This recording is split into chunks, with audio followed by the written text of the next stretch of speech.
Welcome to Being Boss, a podcast for creatives, business owners, and entrepreneurs who want to take control of their work and live life on their own terms. I'm your host, Emily Thompson, and in this episode, I'm joined by my podcast pal, Corey Winter, to talk about understanding yourself and your business and your version of success to discover how it is you work best. You can find all the tools, books, and links we reference on the show notes at www.beingboss.club. And if you like this episode, be sure to subscribe to the show and share us with a friend. Having a fulfilling career and succeeding in business are what we're all here to accomplish, right? Well, if it resonates, then I've got a new show for you to check out that's all about educating you on how to best market yourself in the new digital age. It's called Big Brand Energy, hosted by Sophie Wilson, brought to you by the HubSpot Podcast Network, the audio destination for business professionals. With episodes on building an authentic brand and how business and online dating are the same, you'll get a fresh take on online marketing in the new year. Listen to Big Brand Energy wherever you get your podcasts. Hi, Corey. I'm your podcast pal. Yeah, today you're my podcast pal. I'm going to need a new nameplate. Wait, what does that one say? My current one says just professional nerd. Yeah. But okay. You keep adding titles. You have to stop talking about this nameplate. Well, I don't know what my identity is. I need nameplates to help me figure it out. Our identities are ever changing. Oh, okay. Ever changing. I have lost my identity. Yeah, did you ever have it? Well, I thought I was a companion, but now I'm a pal. Oh, is that a promotion or a demotion or a lateral move? I'm not really sure. Corey and I haven't had an opportunity to chat in a hot minute. I just got a Corey story, which is really great. If you guys don't know, Corey tells really great stories. As I have been told. About nonsense things. So I just got a Corey story. Excited to chat with him today. We're actually doing 2 episodes here together. You'll get the next one in a couple of weeks. So we're diving into a couple of hours of recording together, and we're just getting started, and I already feel delirious. So let's dive in. Why wait? This is going to go great. Yep, it's going to be great. Looking forward to it. All right. So we are here to do I want to say another episode on hustling? It's a follow-up. Okay, a follow-up. It's a continuation. Indeed, a continuation of the conversation that we had back, it was actually last year, maybe even over a year ago once this goes live, episode 275. We had a conversation about whether or not we believe that hustle is good or bad. And I had the relatively unpopular opinion that it's neither and both.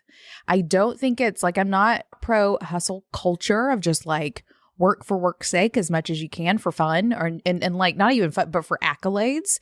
And I don't think that hustling is bad. I think it is an imperative part of operating a business in a capitalistic society. How about that? And I personally find fulfillment from a season of hustle. And I know that some people do. I also sort of redefined hustle a little bit as just working. I don't think hustle necessarily has to be, working super hard. For me, rest is a bit of a hustle, right? Like you have to sort of organize all the things in your work and life to give you the ability to take time off and do the things. So I see that as a bit of a hustle.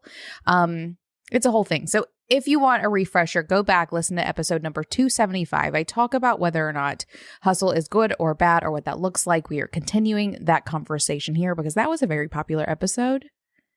And I'm excited. How was that a year ago? What? I was sitting here with my mind blown while you were saying all of that.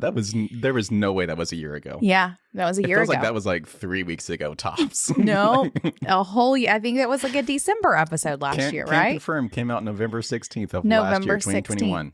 Oh, that's like, as of recording this, that was a year ago tomorrow. That's insane. Yeah. Yeah. Whoa. Right. Okay, sorry. Right. That was Where did the year go? As I was talking, I could see your face exploding. I was looking it up because I did not believe you. I was like, did she just make a mistake? No. True story. Yeah. Wow. I don't make mistakes. Oh, okay. Okay, That's a lie, everyone. That's a lie. So getting us back on rails, after a year, why are we revisiting, quote unquote, this topic? We're revisiting this because I think this, one, is sort of ever changing, and two, work-life balance or flow, the evolution of hustle culture, our experience within our own businesses is not one conversation. I have been coaching bosses for a decade. Mm-hmm. I still run a mastermind group with bosses who are, some of them are over 10 years in business. And we're still having conversations about what it looks like to show up and do the work that we feel needs to be done, to evaluate what needs to be done and what doesn't need to be done, and how to find fulfillment in our work while also building a life that feels great. So really, it's a follow-up because we're never going to be done having this conversation. There's so many layers to it, and I'm excited to sort of dive into another aspect of it. So I think we have this one scheduled to go up, just after the new year. Everyone's sort of putting all of their plans in place. Hopefully you have CEO Day kit. Plug, shameless plug. beingboss.club/CEO. Perfect. Yep. That's where you can get it. So hopefully you have your plan for the year in place. And whenever I do this, I'm going to share a little trick that I do on one of the exercises in it, because I still use CEO Day kit every single year for both of my businesses. Always have, probably always will. There's one exercise in there. It's called revenue and marketing. Yep, that's what it's called. Did you see me question myself mid-word? Revenue and marketing. And it's sort of a calendar that you start putting, one, your revenue goals, and two, the marketing things that you're going to be doing. But you can also put other things you're going to be creating, holidays, vacations, those sorts of things. The first thing I always do when I'm filling out this worksheet is I will label a month work or life. An entire month? An entire month. And not necessarily that the entire month will be work or the entire month will be life. But if I know I'm going to have a vacation in August, then I'm just going to go ahead and put life on August, even if it's just a week.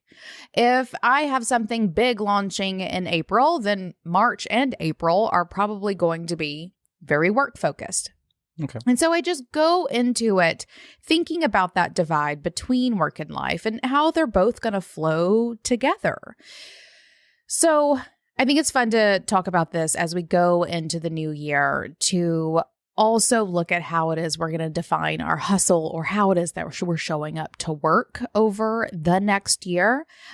And what I want everyone to get out of this episode is a feeling as if you can move forward with your plans, feeling good about the amount of work required and that you're going to put into it, and the amount of time you're going to take off to enjoy your life and do those sorts of things.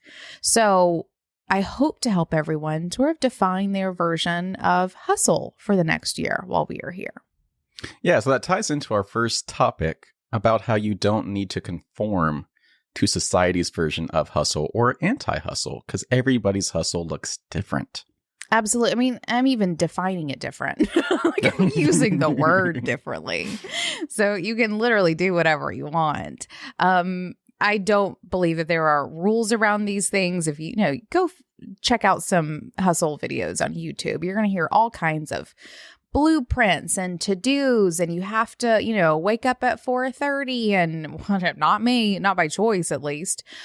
So I want everyone to think about what their version of hustle looks like. And if hustle is a triggering word for you, just replace it when I say it with something else. I think the first thing that everyone should do is really look back at any time in their work and life scenario, their existence as a professional, and think about when your life and work felt good. And I encourage you to write down some characteristics of that time in your work and life. So were you, had really steady clients and your life was super chill? Was it before you had kids or after you had kids? Was it, when your kids were a particular age? Was it when you were living in a particular location? Think about the characteristics of your life at that point and try to pinpoint what it was that made that period of your life feel so good. Corey, I see your face just working over there. Is it Share sad? with me what you're thinking. Is it sad if like the first thing that comes to mind was like 10 years ago when I was like just out of college and just everything was so easy? That's a long time ago. You know what? I really loved being like 10 years old. Yeah. My mom making me dinner, right? Go a little beyond that. No, okay, but I love that. Okay, even if it is that. I also, was this like when we were working in the office together? Because I know you loved that life. Yeah. The only reason that one didn't come up first was because college sucked at that time. I had a full class load.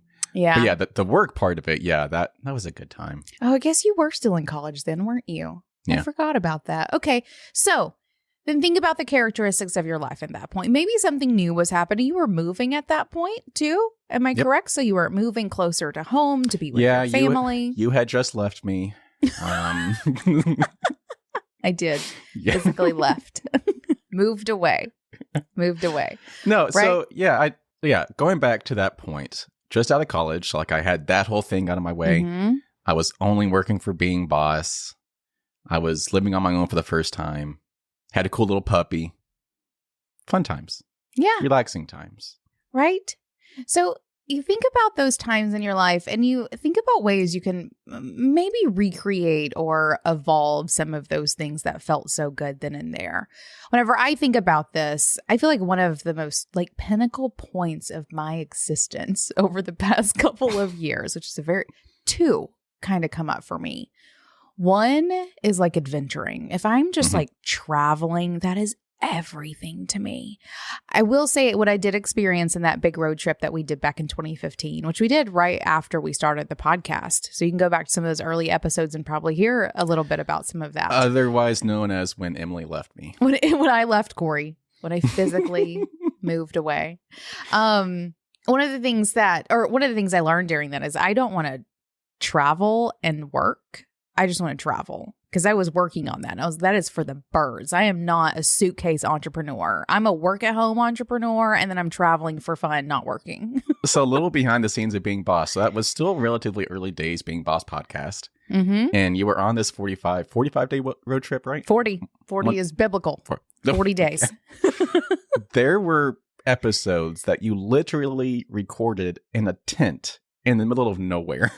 Yeah. Did I do that? Did I really do that? Yes, because I was so upset with you because it did not sound good. I think there might have only been like one or two. There might have just been one, but yeah, I remember that episode. You know what's great is I don't remember that. I have no memory of that whatsoever. I love that. I don't want to travel and work. I'm not a suitcase entrepreneur. That is not the life for me. The second one that really comes up for me is when Kathleen and I were writing the Being Boss book.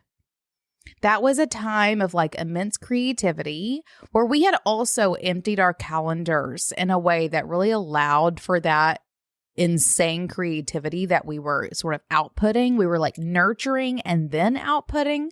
And I was very mindfully nurturing that creativity. I was going for hikes. I was doing yoga. I was living a life that allowed me to create in that way. And that is like that pinnacle moment. If I like look back, that was work-life bliss at that point. So if you go read the Being Boss book, know that I was in the best state when I was writing that book, which has me thinking, how can I use some of those characteristics and pull them into my life now to create a version of work-life balance or flow or hustle or whatever you want to call it that feels good to me now. So I encourage everyone to do that little exercise. Look back at your life, find the things or find the moments that felt really good to you, pinpoint the characteristics and try to pull them into right now or into the year ahead. So you can define what it looks like for you by looking at proof as to when it was working for you. Another tactic I like to use whenever, looking ahead and trying to define what my year needs to look like, or for anyone who's trying to decide, like, what is that work-life balance bliss for you, is to look at what you're currently working on. So we just looked back Now I want you to look at right now. What are you currently working on? And do one of my favorite exercises that I talk about all the time. We'll include a link to a worksheet for it in the show notes for this episode. But it's a worksheet called What's Working, Kind of Working, Not Working. It literally is just 3 columns. In one column, you write down what's working. One column, you write down what's kind of working. And then the third is what's not working. And you get real with what's working, kind of working, and not working in your life. And the way I like to deal with these is, how can you double down on what's working? Do more of that or make it work even better. If it's kind of working, what can you do to it to make it work? Or does it just need to go? And what's not working probably just needs to go. And you can use whatever criteria you want to define what's working, kind of working, and not working. Love that for you. But look at what is currently on your plate and see really what you are working on unnecessarily. Because what I often find, and what I love to do at the beginning of the year, or really any time, but the beginning of the year is a great time to do it, looking at this and weeding things out that you don't need to be doing. Because when you are just like head in the sand working, you just start doing things out of habit or because someone told you that it was a good idea or et cetera, et cetera. When you can sit down and weed out those things and really pinpoint them and be like, okay, I need to be doing this. Great. Why am I still doing this thing? Get it off your plate. Then you're going to be better defining what your workload looks like right now, or even what's happening in your life if you so choose to go that direction as well. So a couple little tactics for really looking at what your version of hustle looks like, especially as you go into a brand new year. When you're doing this worksheet or just this exercise in general, I think it ties into how that old phrase we used to say on this podcast a lot is don't get caught in the comparison trap. So when you're filling out this worksheet, don't think about what's working in the mindset of somebody else. Like think about specifically for you, what's making you happy, what's making you not happy. Yep. So understanding that every business owner and every business is unique. Amen, Corey. That was your segue to the next topic. Yeah. Good job. No, you're totally right. That comparison trap of just because something's working for someone else does not mean it's working for you, right? And really getting real about that and not feeling anything about it. Literally any feelings, not feeling shame that it's not working for you, etc. Not worth the time. I don't know why, but TikTok comes to mind. Social media in general is what I'm thinking as well. True. But like TikTok, some people, they love doing it and it's working for them. But if you just don't feel like you can put out good TikTok content, don't worry about it. Go put your focus somewhere else. Indeed. TikTok sucks. Sorry, that's a personal feeling, but I just had to say it. I hate TikTok. I will say, I think it's kind of funny. Okay. I think it's kind of funny, but also a waste of time. And I'm not creating content for it. That definitely does not work for me. Not what I need to be spending my time on. Okay. Yeah. So yes, let's look at this really understanding / incredibly embracing that every business and every business owner is unique and really accepting that you might not find success or happiness, or you won't. I don't think you will at all find success or happiness if you are following someone else's expectations, routines, blueprints. You can look at those things for inspiration. I think that's totally fine. I love listening to other people's or reading about other people's morning routines. I love it.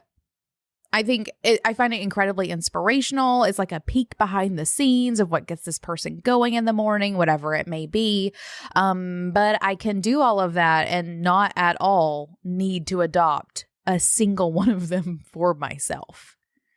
And that's the lens through which I want all of you listening to look at routines, blueprints, whatever it may be that you are getting fed as to how it is that you should be operating your business, doing your morning, falling to sleep at night, marketing your business, whatever it may be.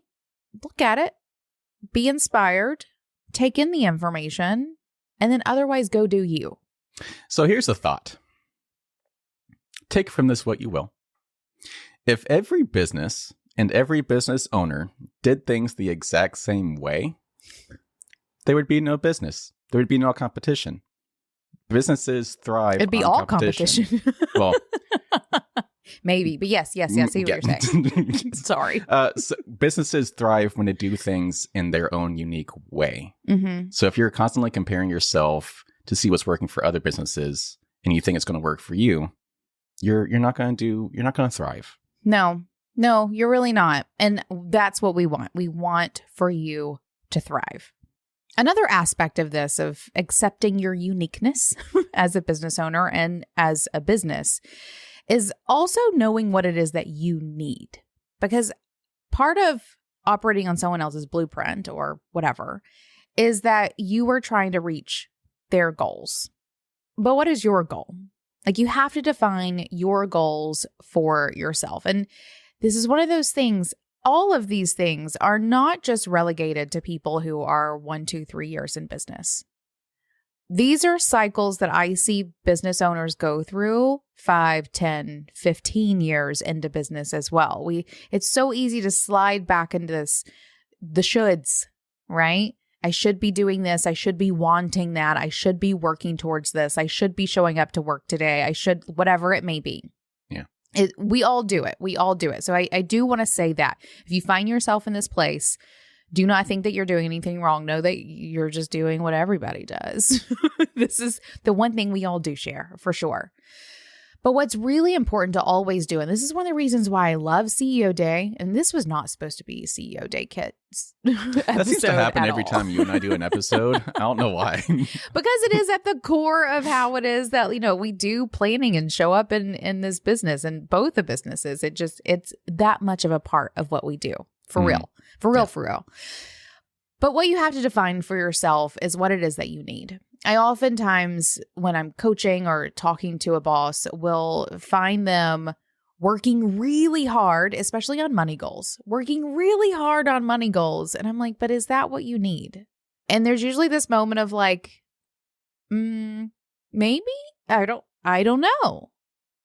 So knowing your numbers is imperative, I believe, for defining how it is that you're going to hustle. Because let's say you left a corporate job, have a crap ton of money in savings, have a partner who's, paying half the bill, whatever it may be. You are in a different place, perhaps, than someone who is a single mom of 2 kids who, has no money in savings. There's going to be different money goals there. And knowing what your numbers are and working towards your numbers, both in money and I also want to say in hours, like how much you want or need to be working, I think is incredibly important for you to be able to define what work looks like for you. So if you haven't already figured that out for yourself this year, sit down, run your numbers, find out how much money you need to have from your business and your personal bank account. Do some reverse mathing. I made that up. Reverse mathing. I think it's just math. Yep, that. But it's the act of it. I verbed it. Yep. Do your reverse math to figure out how much money your business needs to make, and then map your year based on that. I find it really difficult to not listen to a boss and I don't want to hear them, but emotionally, I find it really hard when I am talking to a boss who has this idea that they want to have, a 6-figure business, which these days you kind of at bare minimum, right? Need 6 figures to survive in the world. But $250, $500, $1 million for just the quote unquote pleasure of having a business that makes $250, $500, $1 million, $5 million, whatever, because it's just this arbitrary goal that they have made. And they will kill their work-life balance, what life, to hustle in the not good way towards these goals that really don't mean anything. Which is why I like to pair this number thing with this hour thing, where I want to make $250,000 a year, but I don't want to work more than 25 hours a week. Okay, love that. That gives a That's really pretty baller. great, Yeah. right? But it gives a really great context for what kind of business you need to build and what kind of hustle it's going to take to get there. It's also totally doable. There's a boss in the C-suite who works about 25 hours a week and has a business that makes over $500K a year. Bravo. Right? Totally doable. Totally doable. And she has built her business in a way that allows her to just do that. So, knowing your numbers in both money terms and hours terms is really important for helping you figure out what your real version of hustle needs to look like. Growing your business can get complicated, but the tech you use shouldn't. That's why HubSpot's CRM platform is easy to learn, use, and love. Hear it from a real boss using HubSpot to grow their business better in 2023 and get a special offer of 20% off on eligible plans at HubSpot.com/beingboss. My name is Kelly Kimple. I'm the CEO of Adventures in Good Company. As you know, growing a business is hard, and the tools you use should help make things easier. It's important to us to have tools that work the way we do. HubSpot CRM platform has seamlessly scaled with our needs. We were seeking a more efficient way to extend the longevity of communicating with our current customers while still nurturing the relationships of new and potential customers. With HubSpot, our team is able to work all in one place to create a customized experience for every encounter at every stage of the customer's journey. The HubSpot CRM platform makes daily tasks easier for all of our departments to use. From the marketing team to customer service to operations, our busy work gets automated, and we can spend time doing what we do best, creating experiences of a lifetime for women seeking new adventures. We're able to grow our database with free forms and landing pages that convert visitors into qualified leads. HubSpot CRM automatically organizes, enriches, and tracks each content into a tidy timeline. From there, we're able to nurture our leads with bulk emails that are easy to create and automatically optimized for different devices. With the built-in analytics, we can easily learn which emails, pages, and traffic sources are driving the most conversions. Learn how HubSpot can help your business grow better at HubSpot.com. We just talked some like really big picture stuff, right? A year is pretty big picture. I think you could even be thinking, if you're at the beginning of your business and you want to have a 5-year plan for making your, 250, 100, I don't know, 20 hours a week, whatever that looks like for you, then love that. But you also are somewhere on your journey right this second. Like there's big picture, and then you have to get really microscopic of, what's happening in your family life.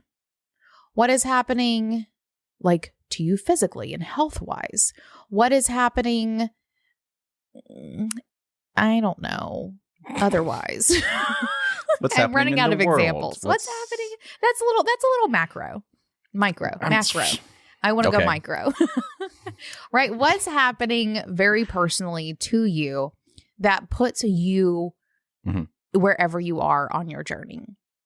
So maybe you do have a really big goal this year, but early in the year, you're going to be moving across the country, right? In your journey, you are in a place where you're about to go on a journey, right? So even if you have this 1, 2, 5-year plan, looking at really where it is that you are right here, right now, and for the coming weeks and months to maneuver around what your life actually looks like is really important. Which is why I like to go into my marketing revenue exercise with first defining work and life. When are those things happening in work and life that I need to just like create a season of doing a lot of work, of chilling out and doing a lot of life, of maybe not chilling out, but doing a lot of life, right? Like you're moving or going on some crazy vacation. I always say there's few hustles like a Disney World hustle. True. Right? Like that is, you're going to need to rest when you get home. You just walked 18 miles a day and ate nothing but Rice Krispie treats shaped like Mickey Mouse and some slushies from a cart. Do they have Rice Krispie treats shaped like Mickey Mouse? Yeah, I said that because I pictured one in my head that I've eaten before. I did not know that. Yeah, for sure. I missed out. Everything is shaped like Mickey Mouse. That's true. That is Literally everything. So defining your minuscule seasons of hustle and rest. minuscule. Maybe that's That is a little too tiny, isn't it? yeah. Okay. a little condescending, but okay. Let's paint this a little better. So usually a season of work or rest for me, I think I probably do work in about 4-week cycles. Yeah. Right? And sometimes they'll pile up. Maybe I'll have 2 4-week cycles that are hustle or rest or something. Rarely will I go 12 weeks, I don't think, where I'm really one or the other. But well, I will say, I think that whole 12-week thing did happen to you once, and that's what caused burnout. So yeah, right. So yeah, let's not 8 do that. weeks. Yep, 8 weeks is about my limit. But it's important to define those seasons of hustle and rest by understanding where you are on your journey. An example of how this can even affect things. I mean, we're recording this, as we mentioned earlier, in mid-November, so that we can get ready for a season of, well, for everyone else, it's rest.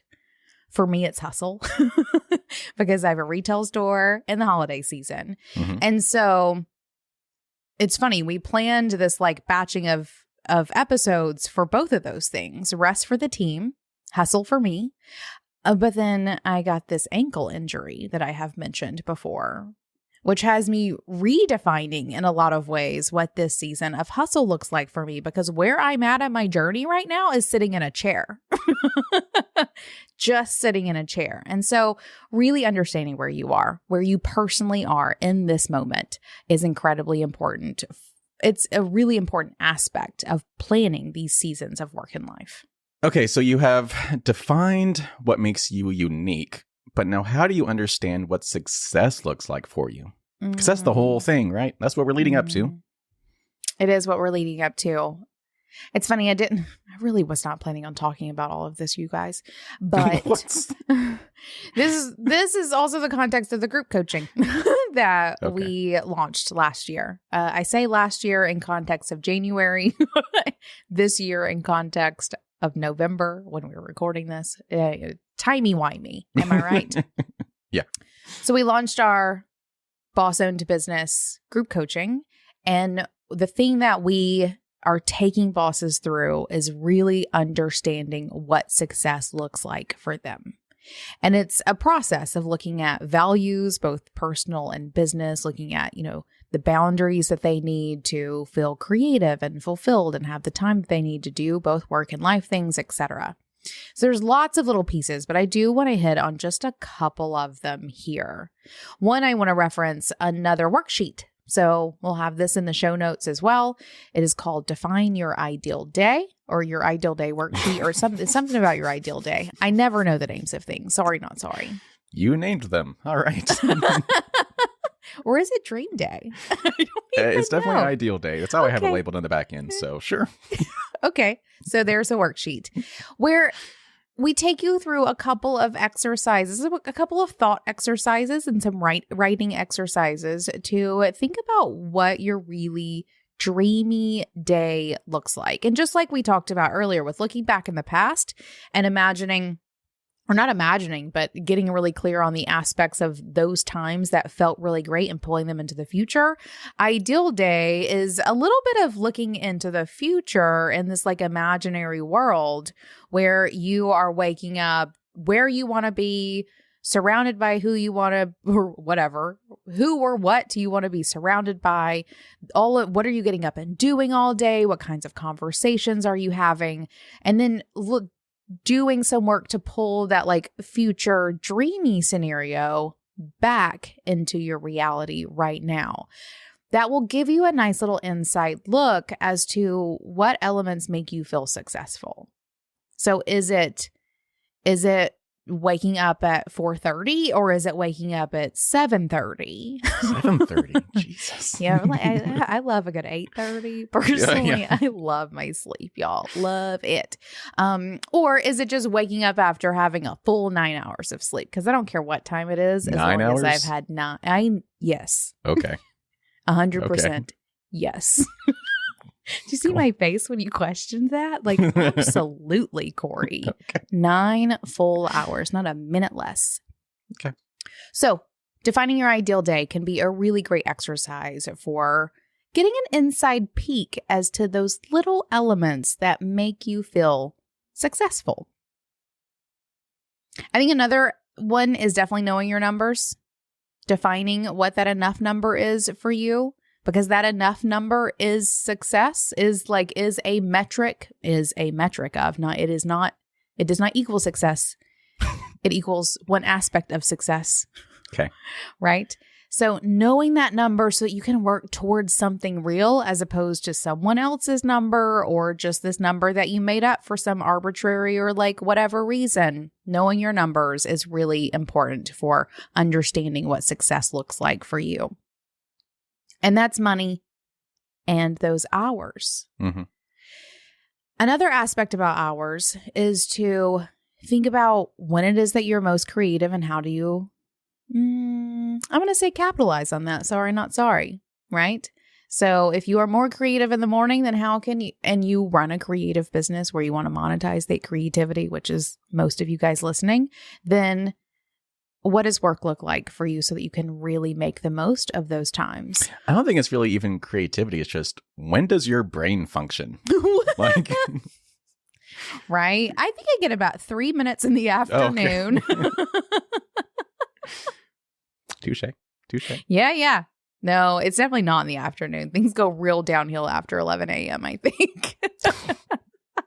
Whatever. After you've been at work for, what, an hour? Okay. Two-ish. Okay. Two-ish, depending. So some people really want to stick to a 9 to 5. I'm personally a little bit of a 9 to 5 girl. Not going to lie. I come in usually around 9. I leave usually around 4 or 5 o'clock. I don't work on the weekends. I love that for myself. Other people really thrive. Are you a night worker? So here's the thing. I'm glad you ask. Yeah.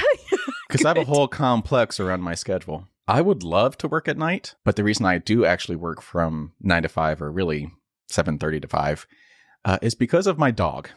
He has a very set routine because he wakes up at the butt crack of dawn, and by the time 5 o'clock rolls around, he's ready to go for a walk.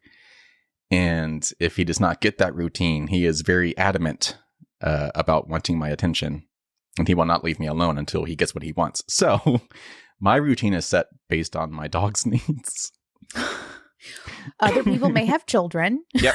or be taking care of a parent or Yep. something like that. Yep. I think that's definitely a huge aspect of it. And that's also a scenario of understanding the season that you're in.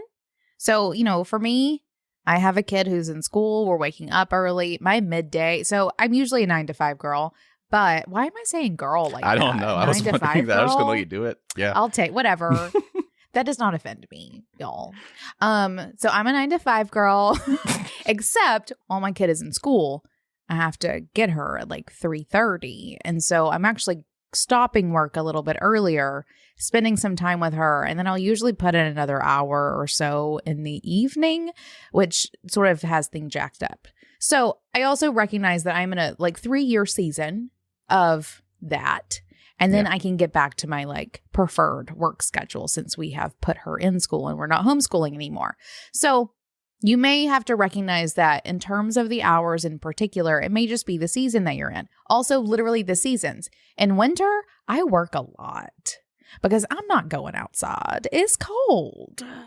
In the summer, I don't want to work at all because it's warm outside and I want to be outside. Yes. I think it's the time zone change. Not the time zone change, but like the daylight savings time change, because now we're in the standard time and the sun goes down at 3:30 for some stupid reason. I'm just when the sun goes down, my brain stops working. So my hours have shifted because of the season, literally the season. Yeah, it does. So recognize those sorts of things, but also just work when you want. And don't think that, if someone shames you for working a late night or wanting to work on Sunday when you want to do those things, that is their expectations. Does not have to define your reality. You do what you want to do. Shame them back. No, Corey, we're not don't doing do that. shame Don't do cycles. That. Nope, don't do that. Shame spirals. We're not doing. I mean, you can if you want to, but do not recommend. Okay, instead of shaming them, show them how boss you are for working late at night. Yeah. Show them the cool stuff you make. I will say that I do I don't do it very often, but when I do get the chance to work late at night, especially, well, I was in the shop last night until 11 p.m. resetting the store. I do that sometimes. No one's there. Customers aren't in. I'll do those things. But I also love doing a late night computer sesh because I'm going to get so much stuff done because the rest of the world's not like operating in the same way. Anyway, I do love that. Yeah. So typically I do work Monday through Friday. Even though I can set my own hours and I can work whenever I want, I do typically just Monday through Friday, 8 to 5 p.m. But I actually did work on Sunday this past weekend because no one was around to bother me. No one was on Slack. And it was freeing to not have to worry about having to put out fires and stuff. I could just work at my own pace. Yeah. It was nice. Yeah. And what I love about that, because you just sort of hit on it, it's important to remember those little things like being able to define your own hours. That is a characteristic of our success, right? We all start businesses so that we can define those things for ourselves. So even the ability to do that is our version of success. Just want to point that out because I feel empowered when I show up on a Sunday or, late at night or whatever. I've made my hours. I'm showing up by myself to do what I want and getting some stuff done. That does feel a little successful to me. Not going to lie. Okay. So the audience can't see you, but you're saying all this and you're popping your shoulders. You got a little pep in I'm sassing is what I'm doing. Right? Because I feel that anti-hustle culture tells you that those things are not successful, that you should only be working your 4-hour work weeks on, Tuesday at noon or whatever it may be. But I love being able to go in my store when it is completely empty and reset it with no one bothering me. I put everything exactly where I want it to go, listening to music that I want to listen to, whatever it may be, or literally doing the same thing at my computer, more or less. And so that is an area where I'm like, no, that version of anti-hustle culture does not define my version of success. Mm-hmm.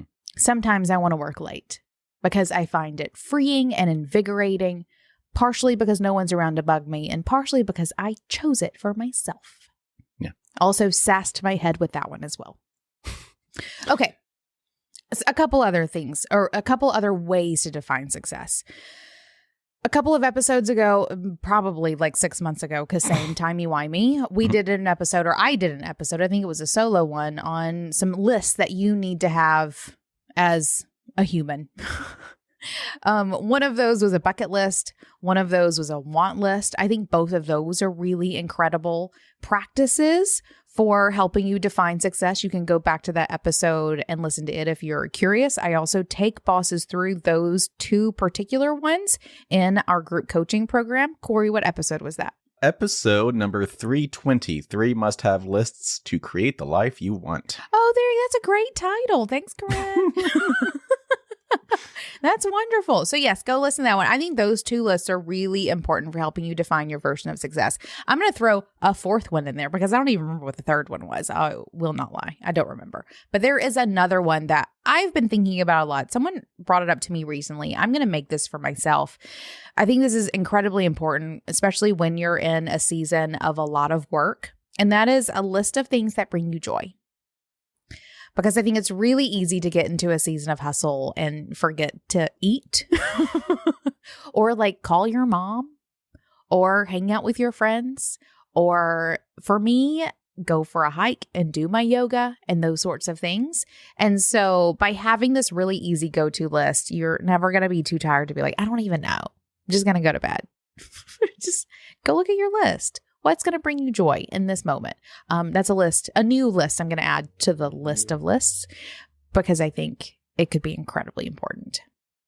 Puppies, Legos, food. That's my list. All right, right there. That's it. Right? So as long as you are incorporating those things into your life, your version of success. Right? Yeah. Okay. One more for you. Is simply living within the parameters, existing within the parameters of your priorities and boundaries. When you've created boundaries that people are respecting, you can operate within them without, having to put out all the fires or deal with that person who's just like, emailing you at 10 p.m. wanting a phone call immediately, whatever it may be. That feels like success. You can't operate within those parameters unless you know what those are. So knowing where your boundaries are, knowing what your priorities are, really also living within context or within alignment with your values is incredibly important as well. That's obviously a huge part of what we do. Beingboss.club/values, if you'd like just a taste of all the work we've done around values, is really important for defining your version of success. It's a lot of like big picture things. If anyone does want any help with that, group coaching, Boss Owned Business. Or just the community. Let's throw all the CTAs out there. Join the Being Boss community. Being Boss, and we're always working on all. This is really the context of what we do with people in general. So it is a big topic. And all of these things are really important because when you are not aware, when you're not even aware of what success looks like to you, and not that you haven't achieved it, success is, it is a journey. We're kind of getting it all the time, and, we're going to die at the end. Wow. Regardless of what happens, right? It's not this end goal. At the end, you die. It is something you're supposed to be experiencing all along the way, right? Unless the work that you're working on is how to create immortality. Oh, yes, and if indeed. That's the case. That is the one asterisk. Better hustle. Figure it out. Ooh, I don't think I want to be around forever. I'm not going to lie. Oh, okay. This world is a shit show. I'm going to do my time and I'm going to tap out. Sorry, guys. Took it there. Okay. Yep. What I'm trying to say here, though, is when you are not aware of what success looks like for you, burnout is just a step away. When you are working, it's just right there. It's all like, and I think in life, it's where depression can really come into play. If you don't know what success looks like and you're not actively trying to pull those little pieces from your past forward or from your future towards you, then you are steps away from burnout because you're just going to keep spending time and energy on air quote goals that don't align with your values, that don't operate within your boundaries, that don't bring you joy in any way, shape, or form, or they're not helping you become the person that you want to be. Knowing these things and working towards them is incredibly important for finding fulfillment and for truly enjoying this crazy journey that we've all chosen to take by becoming entrepreneurs and business owners. And then I think the sort of last tip that I want to leave everybody with as you're thinking about all these things, what brings you joy, what your values are, what your ideal day looks like, how you can be working this year towards your version of success, whatever that looks like. Remember that the hours spent does not equal greater output. Like more hours in your work does not mean more money in your bank. For most of you. Yeah. For some of you. Hopefully most to some extent. Sure. There is some variation there, but it's fine. There is some variations, right? And know that rest is an investment in yourself. And as a business owner, in turn, it is an investment in your business. Plain and simple. So work towards it with those things in mind. And always work smarter, not harder. So I have one last question for you. Yep.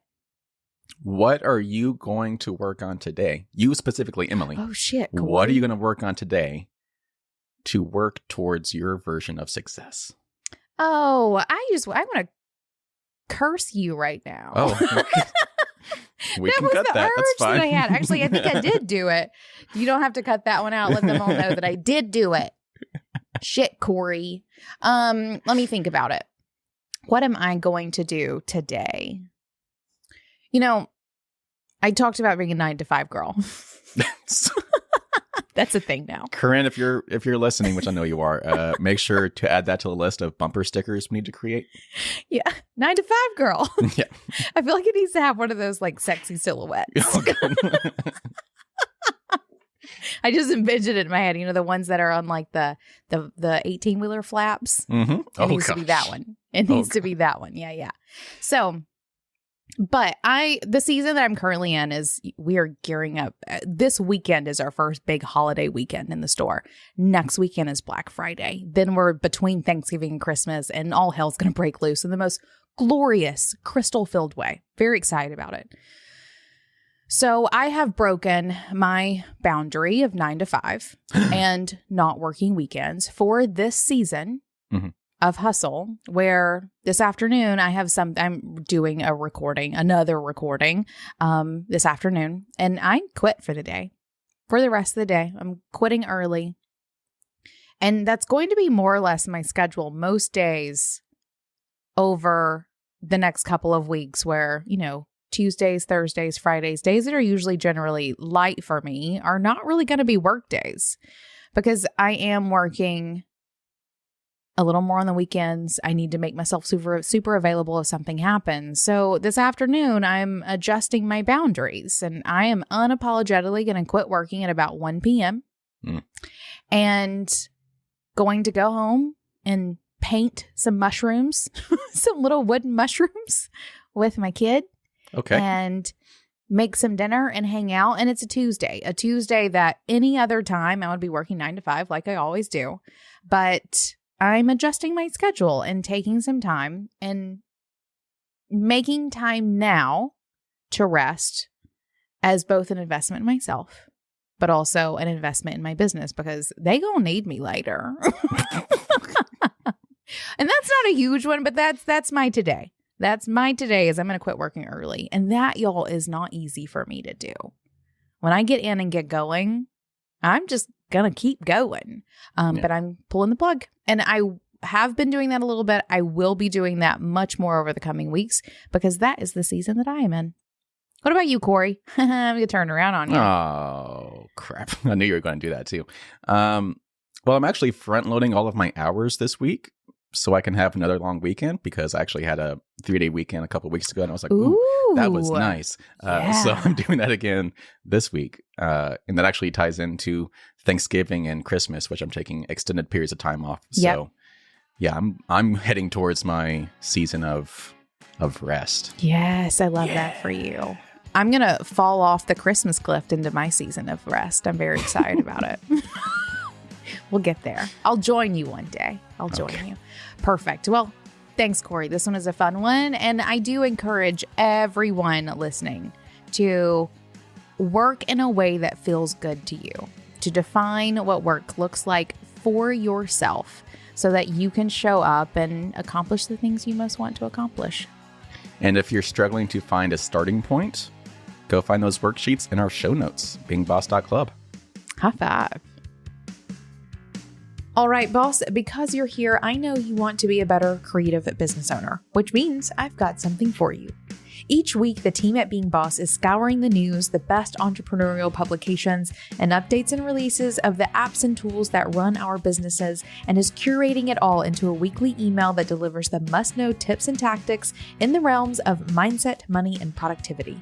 This email is called Brewed. We brew it up for you each week to give you the insight you need to make decisions and move forward in your creative business. Check it out now and sign up for yourself at beingboss.club/brewed. That's beingboss.club/BREWED. Now, until next time, do the work, be boss.